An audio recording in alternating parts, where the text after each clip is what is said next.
জান্নাতে আমাদের যাওয়ার দরকার আছে না নাই? মালিক তুমি জান্নাতে তোমার পাশে একটা ঘর বানায়া দিও। তারপরেও আসতে কয় রে ভাই, মালিক তুমি জান্নাতে তোমার পাশে আমায় একটি ঘর বানিয়ে দিও।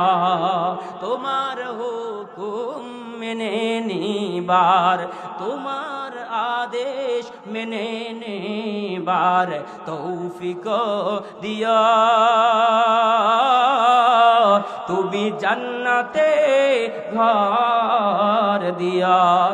মালিক তুমি জান্নাতে তোমার পাশে আমায় একটা ঘর বানিয়ে দিয়া। জোরে বলেন মারহাবা।